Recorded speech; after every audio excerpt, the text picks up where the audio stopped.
बच्चों यहाँ पे देख रहे हैं गुणनखंड ज्ञात कीजिए। क्या गुणनखंड ज्ञात करना है, किस तरह से करना है, आपको इस वीडियो पर अभी बताया जा रहा है। तो वीडियो पर कंटिन्यू बने रहिएगा। मैं प्रश्नावली 2.4 के गुणनखंड का जो प्रश्न है यानी क्वेश्चन नंबर 5 है उसको मैं हल कर रहा हूँ यहाँ पे। तो जैसे कि लिखा हुआ है x³ - 2x² - x + 2, इसको हमें दो भागों में तो ऑलरेडी बटा हुआ है, मतलब दो दो के पेयर में हमको यहाँ से बांट लेना है। तो बांट लिए, यानी यहाँ से दो भाग इधर, एक भाग इधर और यहाँ से एक भाग इधर कर लेते हैं, यानी आगे की ओर, और फिर हम इसे हल कर लेते हैं। तो देखिएगा दोनों में जो संख्याएं होती हैं उसे हम कॉमन ले लेते हैं। तो x² दोनों में है यहाँ पे, यानी इसमें इस नंबर पर भी और इस नंबर पर भी।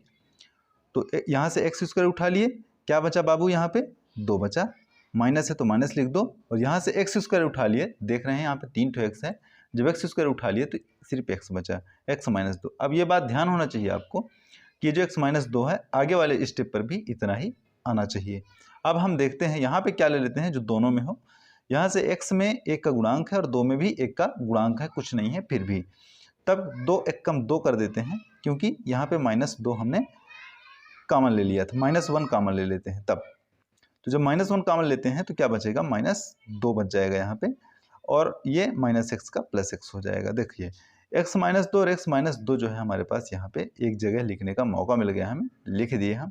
और जब x - 2 को उठा के इसमें ओवरलैप कर दिए, मतलब इसके ऊपर दोहरा दिए, सीधी सी बात है। तो x - 2 को कॉमन करके यहाँ पे लिख दिया और x² - 1 यहाँ पे ये बच गया। इस तरह से ये हमारा काम हो गया। क्या बताया मैंने ये बताया कि इनको दो भागों में बांट लेना है। चूंकि 4 नंबर ऑलरेडी दिए हैं तो दो दो भागों में बांटा जा सकता है और सारे गुणांक हैं एक दूसरे के, इसलिए हमको यहाँ पे x² कॉमन ले लेना है। जो छोटी संख्या हो, जो दोनों में हो, उसको कॉमन ले लेना है। फिर कॉमन लेकर के 2 बचा देना है, यहाँ पे 2 बच गया। यहाँ से x² निकाल लेते हैं तो x बचेगा। यहाँ से -1 कॉमन लेते हैं, जो दोनों में होगा तो -1 होगा दोनों में, और यहाँ पे x - 2 लिख देते हैं। क्यों लिख दें, क्योंकि x को उठा लिए, एक को उठा लिए तो यहाँ पे x बचा, और -1 उठाए हैं इसलिए यहाँ पे -2 बचा है। तो बड़ी आसानी से आप इसको देख सकते हो। तो x - 2 को यहाँ पे हमने लिख दिया और x² - 1 यहाँ पे बच गया। बड़ी आसानी से आपको समझ में आ जाएगा। तो देख लीजिएगा आगे, x² - 1 है, चूँकि x² - 1² इसको कर दो और इधर x - 2 को लिख दो। चूँकि यहाँ पे एक सूत्र लिख लीजिए आप, चूँकि a² - b² बराबर a-b और a - b, ये देख लीजिएगा। इसमें a² - b² कर दो तो a-b, मतलब x-1 x-1 x-2 आगे वाले को भी लिख देते हैं। इसमें मान तो ये दोनों जो हैं इसके मान निकल के आए और x - 2 यहाँ पे ये निकल के आ गया। इस तरह से ये आपका गुणनखंड सामने में दिख रहा है। इस तरह से वीडियो पर आगे भी कंटिन्यू बने रहिए, और आगे इसी तरह के सवाल को हम बता रहे हैं, यानी क्वेश्चन नंबर 2, और लिख लेते हैं क्वेश्चन नंबर यहाँ पे 2 लिख लेते हैं। इसी का सब क्वेश्चन नंबर 2 है, यानी इसका दूसरा नंबर है। और दूसरे नंबर में जो लिखा है x की घाते 3 -3x² -9x -5 यहाँ पे लिखा हुआ है।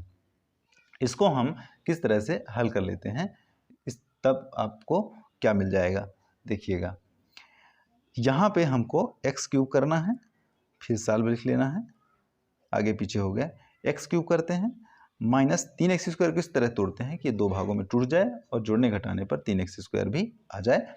तो आप 3x को तोड़िए तो -2x² -5x², देखिएगा माइनस को हम प्लस कर देते हैं तो चिन्ह का बैलेंस बन जाता है, यानी 5x² में 2x² घटाएंगे तो -3x² आ जाएगा। बड़ी संख्या का चिन्ह उत्तर के साथ में आ जाता है।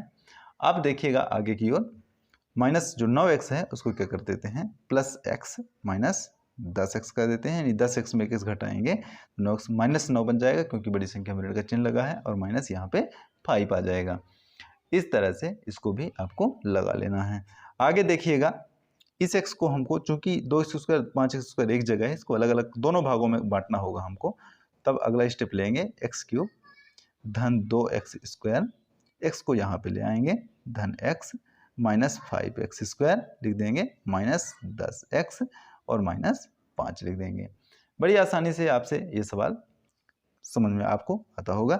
फिर आप देख लीजिए आगे के स्टेप में, इसको 3-3 के 2 पेयर्स में अलग अलग कर लेते हैं। यहाँ से ऐसी संख्या का कॉमन लेते हैं जो तीनों में लगा हुआ, तो x तीनों में लगा है, ले लो, इसका कॉमन ले लिए, क्या बचेगा, 1 बच गया, धन x निकाल लिए तो 2x बच गया, और यहाँ पे धन 1x निकाल लिए तो x² बच गया।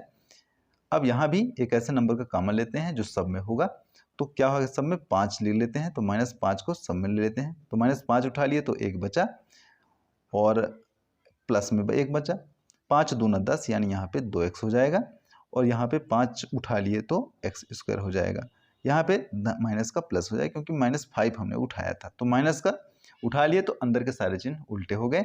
इस तरह से सवाल आपके उत्तर तक पहुँच रहा है।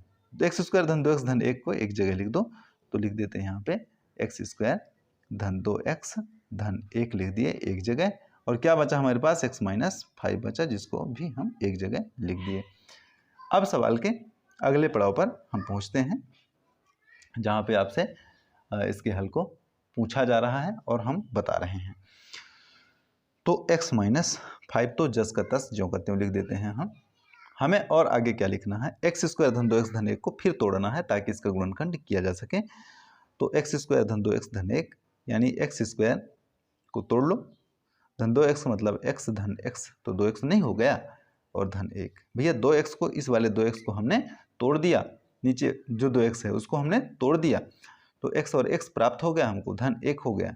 अब देखिएगा x - 5 प्राप्त हुआ हमें, और इसको 2 भागों में तोड़ लो, तो कॉमन ले लो, इसको 1x को कॉमन ले लो, क्या बचेगा, x धन 1 बच गया यहाँ पे। फिर यहाँ पे धन 1 को कॉमन ले लो, क्या बच गया, x धन 1 बच गया हमारे पास। अब देखिएगा x धन 1 को एक जगह लिख दो, और इस x धन 1 को एक जगह लिख दो, ये बच गया, और x ऋण 5 को एक जगह लिख दो। इस तरह से आपके ये गुणनखंड इस सवाल के भी प्राप्त हो गए। अगले नंबर पर चलते हैं, अगले स्टेप पर चलते हैं, और वीडियो को कंटिन्यू आप देखते रहिए, बने रहिएगा तब तक के लिए, जब तक सवाल का हल पूरा नहीं हो जाता है। और सवाल क्या है, सवाल है हमारे पास x³ + 13x² x³ + 13x² + 32x + 20, इस तरह के हमारे यहाँ पे सवाल हैं। इस सवाल को हमें गुणनखंड करके दिखाना है, किसका गुणनखंड क्या होगा। देखिए, सबसे पहले गुणनखंड के रूप में जो नहीं है उसको गुणनखंड के रूप में तोड़ देना है। जैसे 13x² को पहले तोड़ लेते हैं, तो x³ और प्लस 12x² + x² + 12x², ये हो गया। तो 12 और 1 13x² धन 32x है, तो इस रूप में तोड़ना है, तो 20x धन 32x को तोड़ लेते हैं, 20x धन 12x धन 20, इस तरह के इसको हमको तोड़ लेना है।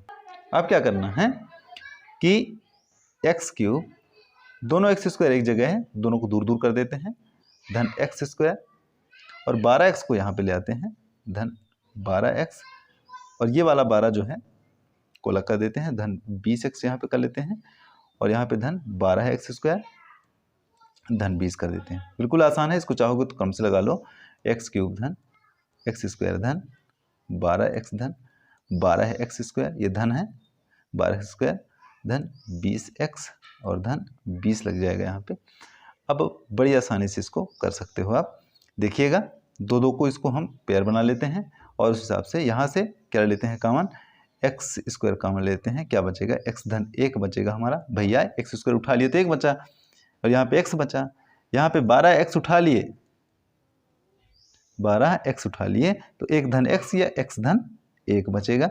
बिल्कुल कोई परेशानी नहीं, भैया 12x यहाँ से उठा लिए ना, तो 1 बचा, 12x उठा लिए तो 1 बचा, तो इसको आगे पीछे कर देते हैं। आगे पीछे कैसे, आगे पीछे यानी 12x² पहले लिखना था, फिर धन 12x लिखना था हमको, इस तरह। तो इसमें से 12x उठा लिए तो क्या बचेगा, 12x उठा लिए तो उठा लिए 12x, क्या बचेगा, x धन 1 बचेगा।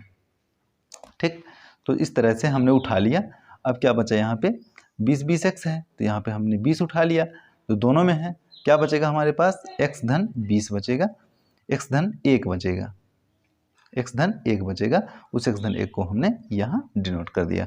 अब देखिएगा क्या करना है हमको, एक्स स्क्वायर x धन 1 x धन 1 x धन 1 सारे x धन 1 को एक जगह हमको लिख देना है। और क्या क्या बचा हमारे पास x स्क्वायर धन 12x और धन 20x बच गया। इसको हमें तोड़ना है, तो किस रूप में हम इसको तोड़ देंगे जो बड़ी आसानी से हल हो जाएगा।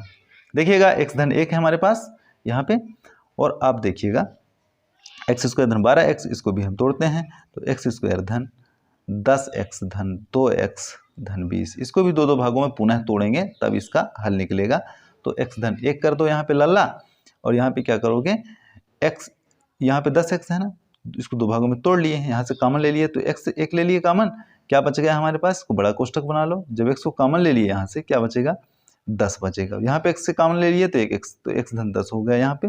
फिर यहाँ पे कॉमन क्या लिए 2x है, और यहाँ पे क्या है 20 है, तो जो दोनों में होगा उसको कॉमन लेंगे, तो दोनों में 2 है तो धन 2 कॉमन ले लिए, x धन द्विदाह 20। देखिए ये बड़ी आसानी से आपका उत्तर प्राप्त हो गया यहाँ पे।